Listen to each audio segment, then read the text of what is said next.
You ever build something with your bare hands and your whole heart? I'm talking blood under the fingernails, splinters you won't find for days, every weekend for years kind of building. That was me in the old farmhouse.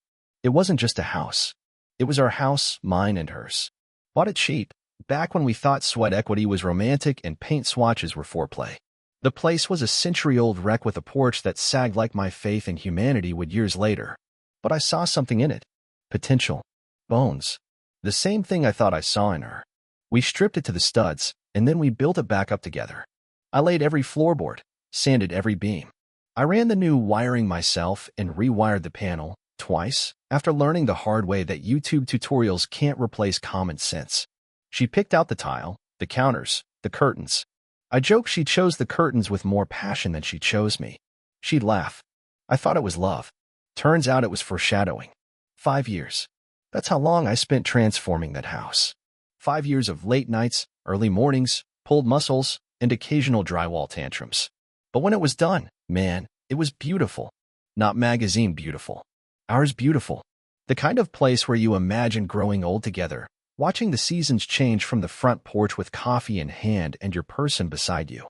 Only I didn't get that ending. There's a reason old houses have attics. They hold things, secrets, mostly. Sometimes it's a box of love letters. Sometimes it's a war medal or a forgotten wedding dress. Me? I found something else. Not yet, though. That part comes later. At this stage, I was still the guy with the dream. The guy who thought that if you build a home with love, loyalty comes standard.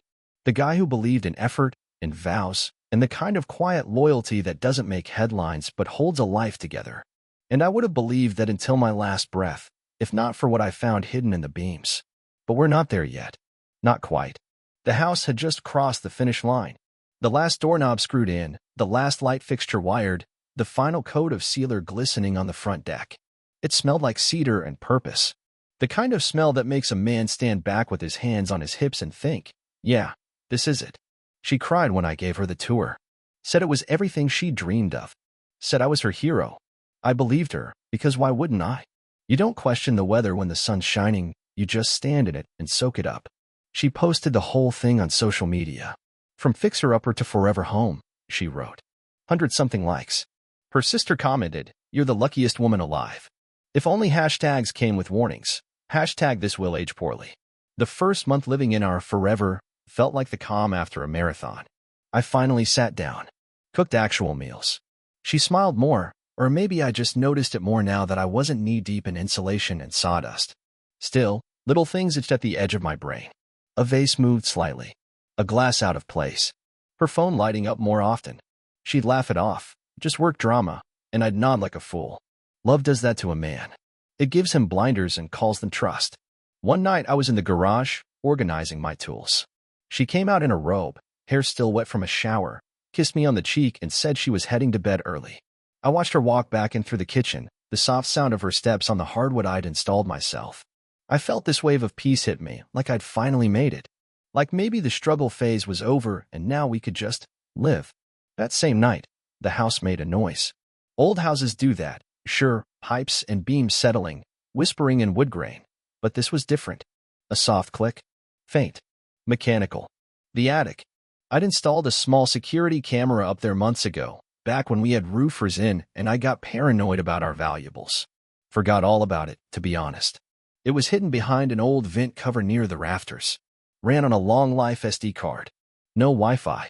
Just a motion detector and a cold, blinking eye. Didn't check it that night. I didn't even remember it existed. But I would. And when I did, well, let's just say houses aren't the only things that creak under pressure. It started with a weird dream. One of those half-awake, half-asleep flashes where reality and memory blur. I saw the house, our house, but it felt off. I was outside, looking in. And she was there, but not alone. The kind of dream you shake off, unless something inside you whispers, don't. The next morning, I was in the attic. Not because I suspected anything. Not yet. I was just organizing old boxes, the kind of mundane chore you do on a Sunday when the house is done and your hands need a project. That's when I saw it, the camera. Dusty. Blinking. Waiting. I popped the SD card into my laptop like a man opening a time capsule. Expected nothing. Maybe a squirrel. At worst, a roofer picking his nose. What I got was betrayal in high definition. There she was. My wife. Our bedroom. With him. I didn't know the guy, but I knew enough. Tall. Confident. Moved like a man who wasn't worried about getting caught. Comfortable in a way that didn't belong to someone just passing through. He knew this house. My house. He'd been here before. I watched it all, just enough to know. Not the details. I didn't need those. The grainy footage was a horror show where the plot was clear and the ending punched you in the throat. She laughed with him. The same laugh she gave me when I called her beautiful. Same hair flip. Same look in her eyes. But now I saw it for what it was, a performance. And suddenly every paint stroke, every hammer swing, every night I went to bed sore and proud felt like the setup for someone else's twisted sitcom. And the worst part? She brought him here. To the house I built with my hands. The house she called our sanctuary. Our fresh start. It wasn't a sanctuary. It was a stage. I sat there for hours, staring at the screen, laptop humming like a judge breathing over my shoulder. You think you know how you'll react. You picture yelling, smashing things, dramatic exits. I didn't do any of that. I just sat still. That kind of still where even the walls start to feel uncomfortable around you. She got home late that night. Said traffic was bad. Kissed me on the head. Told me she was lucky. And I smiled. Not because I believed her, but because I'd made a decision. A quiet one. See, some men explode. I build. And now, I was building something else. They say revenge is a dish best served cold. Well, I'm a patient man. I build things slowly, carefully, to last. The morning after I saw the footage, I woke up before her. Made coffee. Fried eggs. Toasted sourdough. Played the part. She came down the stairs, yawning like her world was intact. You're up early, she said, rubbing my shoulder as she passed. Just feeling good. I lied. You want your eggs runny or firm? She smiled. Surprised me. Oh, I planned to. She kissed my cheek, and I didn't flinch. That's when I knew I was past the hurt. This wasn't heartbreak anymore. This was preparation. I'd spent 5 years building a dream. Now, I was going to spend 10 days building my escape, one board, one nail, one cold-blooded step at a time. See, when someone brings a stranger into your home like it's their playground, you don't just leave. No, you evict them from the illusion you helped build. You don't destroy the house. They just call you bitter. You don't scream. You be written off as unstable. No, sir. You play chess. And my queen had just moved without permission. I started small. First, I removed the hidden camera. Took the SD card, made copies, and mailed one to a P.O. box I kept for old business paperwork. Then I built a second copy and stashed it in the crawl space, deep, behind the HVAC panel. Just in case I needed to prove I wasn't crazy down the line. Next came the financial groundwork. I checked our joint account. That's where I found surprise number 2. She'd already started moving money. Nothing obvious. Just little withdrawals here and there. Rounding errors to anyone not paying attention. But I built the spreadsheet. Tracked every cent. She was preparing an exit or a new life. I couldn't tell which. But I knew this. She wasn't going to get the house. Not after what she did in it. Over the next week, I began what I called the grin and vanish phase. I acted normal. Maybe even better than normal. Started texting her sweet nothings. Cooked dinner. Picked up flowers on Tuesday like I forgot it wasn't our anniversary. She ate it up. In between, I met with a realtor. Quietly. I told him I was considering selling but needed it kept confidential for now. Cash buyer preferred. The man's eyes lit up like I'd handed him the Holy Grail. Our house wasn't just beautiful, it was custom, rural, private, and had just enough charm to start a bidding war if marketed right. But I didn't want a bidding war. No, I wanted the right buyer. I told him what to put in the ad. Word for word. He blinked when I gave him the final line. Are you serious? He asked. As a heart attack. He didn't push. I changed my passwords. Every one. I rerouted our Amazon deliveries to a Dropbox and started carrying cash. She didn't notice. She was too busy with late work nights and last-minute errands. And every night, I kissed her goodnight and whispered, I love you.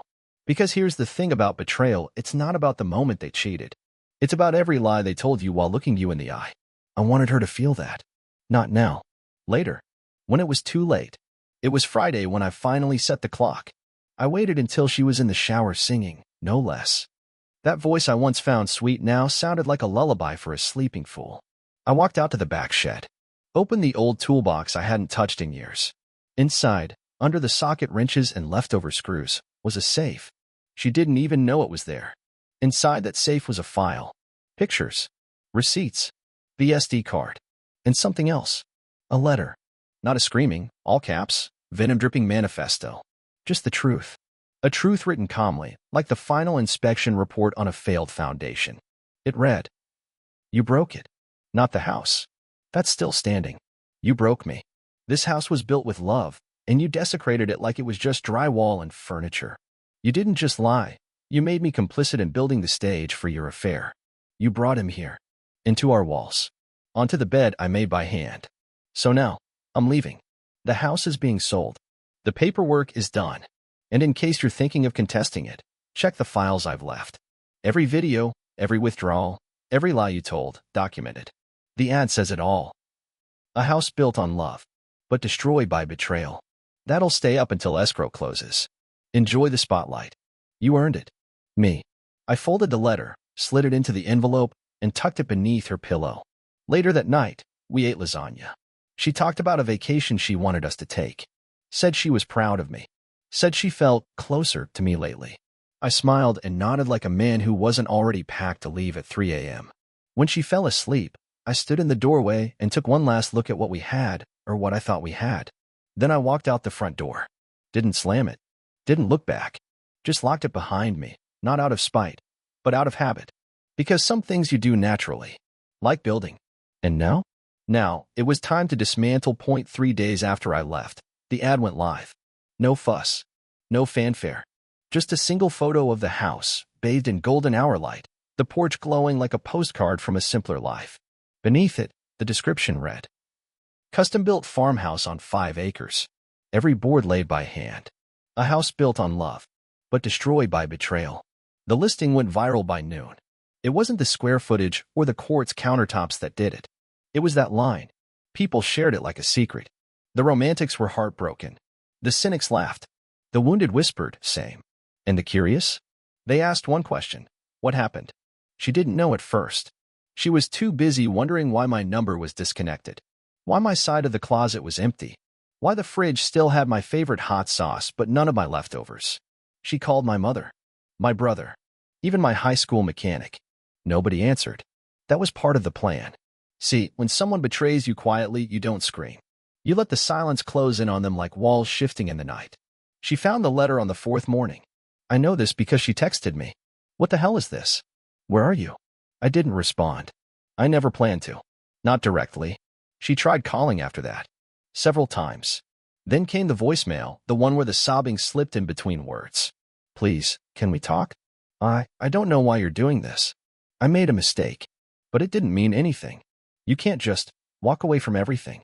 Can I?" I listened. Once. Then deleted it.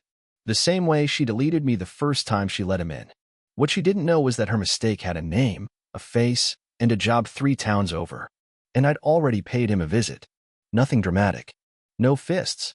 Just an envelope on his desk labeled, "You've been inside my house more times than I can count. Now stay out of my life." Inside were screenshots.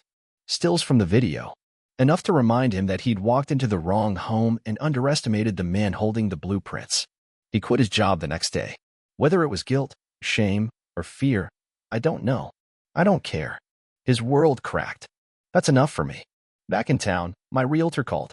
"We've got 5 offers already," he said. "But the buyers all want to meet you. They're fascinated by the story." "I'm not part of the sale," I said. "Let the house speak for itself." That's the beauty of truth. When it's simple, you don't need to explain it. You just let it echo. Word spread. Neighbors asked questions. Her coworkers whispered. Her friends posted vague updates about people not being who you thought they were. One even messaged me privately. "If this is about what she did, I just want you to know, we had no idea." None. I didn't respond. Not out of pettiness. Just preservation. Because once the dam of sympathy breaks, you start to drown in apologies you never asked for. And I wasn't trying to be pitted. I wasn't trying to be the victim. I was the guy who walked away with dignity and receipts. But the house? The house still stood. One night, I drove back, parked across the road, just to see it one last time before the sale closed. The porch lights were on. Her car sat crooked in the driveway, like she'd come home in a hurry, heart pounding, desperate to make it all stop spinning. The windows were dark, except for one. Our old bedroom. I watched a shadow pass in front of it. She was pacing, talking on the phone. Probably another friend she hadn't heard from since the truth got out. Or maybe she was talking to herself. Who knows? Maybe that's who's best equipped to lie to you anyway. I didn't stay long. Just long enough to feel nothing. And that's how I knew I'd won. You don't win by screaming or smashing plates. You win by making the person who betrayed you sit with what they did, alone, in a place that used to feel like home, surrounded by reminders of a man who rebuilt every room with love. And now? Now that love was up for sale. The offer I accepted wasn't the highest. It was the one from a young couple newlyweds. They walked through the place like it was holy. She ran her hand across the banister. He took pictures of the sun setting through the back window. When they read the listing line out loud, they didn't laugh. They just nodded like they understood something most people miss. This place has a soul, she said. No, I said gently. It had one. Now it needs a new one. They bought it the next day. Full asking price. In cash. I left the key beneath the doormat. Same spot I used to hide it when she forgot hers coming back from yoga. I didn't need to be there when they moved in. I'd already said my goodbye. She texted one last time the night before they took possession. Please, if this is really over, just say it. I need to hear it. I thought about it. Then I turned off the phone. Let silence answer for me. You'd think selling the house and walking away would be enough. It should have been. I built my exit with clean lines and a quiet conscience. I didn't scream. I didn't torch anything. I simply handed her the shame she created and let her wear it like a winter coat in July. But here's the thing. She kept calling. Not out of love. Not out of remorse. Out of damage control. Because after the house sold and people started asking questions, real ones, her story began to unravel faster than her excuses. And when her affair partner lost his job, she lost her fallback plan. I guess she expected me to play the gentleman until the end. But I'm not a gentleman anymore. I'm a widower of a living woman, and I'm building something new. Her downfall. See, the house was just part one. That was for me. Closure. A line in the sand. But part two? That was for everyone else she lied to. It started with a thumb drive. I didn't send it to the police or her boss. That would have been too easy, too fast. No, I sent it to a local podcast. One of those amateur, small-town crime and betrayal shows hosted by a couple of bored 30-somethings with microphones and emotional scars. The email was anonymous. Subject line, she brought him into my home. Attached were stills from the footage. Blurred faces. Timestamped. Accompanied by a story, just enough context to make people lean forward in their chairs and mutter, "No way," to nobody in particular. They aired it 3 days later. Didn't use names. Didn't need to. Anyone in town with a functioning set of ears and half a memory put two and two together. Especially when the host read the ad line aloud. A house built on love, but destroyed by betrayal. It became the episode. The one people sent to friends with messages like, "You need to hear this." The show tripled in subscribers. And just like that, her infidelity wasn't a secret anymore. It was content. She showed up at my brother's house the following week. No call. Just a knock on the door and mascara smudged like a discount soap opera character. He didn't let her in. "You're looking for sympathy," he told her through the screen. But my brother's fresh out. She left crying. I assume. I wasn't there. I was on the road, halfway through phase 2 of my plan. Financial revenge. Turns out, when you're married to someone who cheats, you can do more than just leave. You can audit. Now, I didn't care about the money at first. But then I realized, why should she get to keep the financial life we built while she was building a second life behind my back? So I went digging. She'd been hiding money. A side account. Secret Venmo payments. She even opened a credit card I didn't know about. Probably used it for hotel rooms and candlelit dinners with Captain Homewrecker. I hired a forensic accountant. Worth every penny. He built a report so detailed, it looked like a court exhibit. And guess what? I made it one. Filed suit for marital fraud and concealment of assets. She didn't see it coming. Because betrayal makes people arrogant. They think once the affair is done, so is the damage. But betrayal is like termites. It eats quietly until the beams collapse. Her lawyer reached out with a voice so polished it probably got buffed every morning. "We think this can be settled privately. Tell her to read the podcast reviews," I said. I'm not hiding anymore. The court date was set. In the meantime, I started talking. Not ranting. Not gossiping. Just telling the truth. People asked, "What happened with you two?" And I'd say, "She brought another man into the home I built with my hands." I found out. I left. Then I sold it and told the truth in the ad. Every single time, their eyes widened. Most went quiet. Some nodded. One guy actually clapped. It wasn't vengeance. It was vindication. At the hearing, she looked thinner, nervous. She wore a black blazer, probably hoping the judge would mistake her for a victim of circumstance rather than a saboteur in heels. Her lawyer gave a polished, deeply uninspired argument. My side? Simple. Evidence, documentation, and a voice that didn't shake. The judge didn't say much, just nodded as the accountant laid out the hidden assets and timelines. My ex stared at the desk the whole time, like maybe if she avoided eye contact long enough, she could time travel back to the first lie and choose differently. Spoiler, she couldn't. I got what I came for, more than my share. The judge ruled in my favor on all counts. I walked out of that courtroom without raising my voice once. And she walked out with a new understanding of who I was, not the man she thought she could cheat on quietly. The next day, I mailed her a box. Inside was a photo. The house. Framed. Under it, a card. Handwritten. You could have had a home. You chose a hiding place. Hope it was worth it. The house was gone. The marriage dissolved. Her assets thinned out like cheap wine. But there was one thing left to ruin.